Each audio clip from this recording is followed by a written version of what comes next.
evening, and welcome back to Scary Stories. As always, make sure you're in your most comfy pajamas with your best stuffed friend and your most comfortable blanket, and let's get ready for some scares. Tonight's story is called Somebody Fell from Aloft. I had signed on as an ordinary seaman on the Falls of Ettrick, a merchant ship bound for England. The first time I saw that ship, I knew her right away.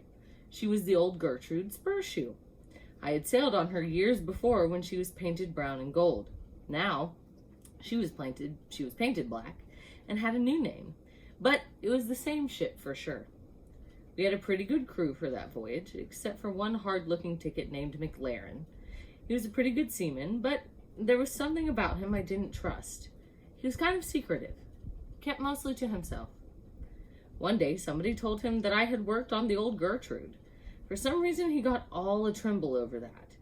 Then, I catched him giving me all of these ugly black looks, as if he was itching to knife me in the back. I guess it had something to do with the Gertrude, but I didn't know what. Well, this one day, we was trying to work our way through a dripping black fog. You'd scarcely know we had all the lights on, and it was dead calm. There wasn't a breath of fresh air. The ship just lay there wallowing in a trough, a-rolling and a-rolling, going nowhere. I was standing my watch around midships, and McLaren was doing his trick at the wheel. The rest of the crew was scattered around one place and another. It was as quiet as could be.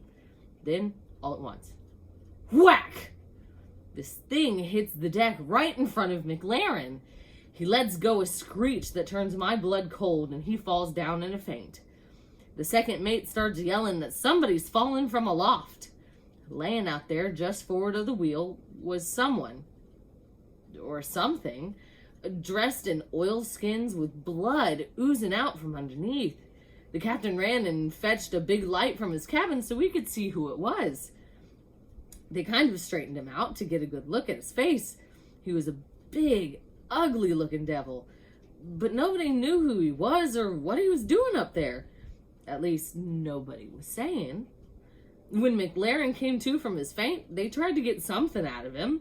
All he did was jabber away and keep rolling those big, wild-looking eyes of his. Everybody was getting more and more excited. We all wanted to heave the body overboard as quick as we could. There was something weird about it, as if it wasn't real. But the captain wasn't so sure about getting rid of it that way. Could it be a stowaway? He asked.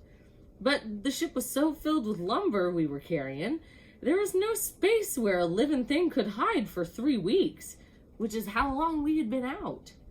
Even if it was a stowaway, what was it doing aloft on such a dirty day?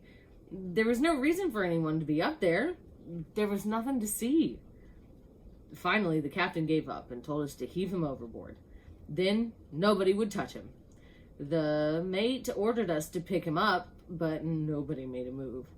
Then he tried coaxing, but that didn't do any good. Suddenly, that loony McLaren starts yelling, "I handled him once, and I can handle him again." He picks up the body and staggers over to the railing with it. He is just about to throw it overboard when it wraps its 2 big, long arms around him, and over they go together. Then, on the way down, one of them starts laughing in a horrible way. The mates are yelling to launch a boat, but nobody would get into a boat.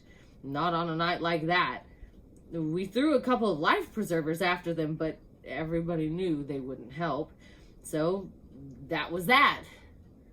Or was it? The first chance I had to go home after that, I went right over to see Captain Spurshoe, who was captain when the Gertrude was around. "Well," he says, "one trip these 2 outlandish men shipped aboard the Gertrude. One was McLaren, the other was a really big fella. The big one was always picking on McLaren and thumping him around, and McLaren was always talking about how he would get back at him. Well, this wet, dirty night, the 2 of them was up there alone, and the big one come flying down, killed himself, deader than a herring." McLaren says the foot rope they were using parted and how he almost fell himself. But everyone who saw that rope knew she didn't give away on her own. She had been cut through with a knife.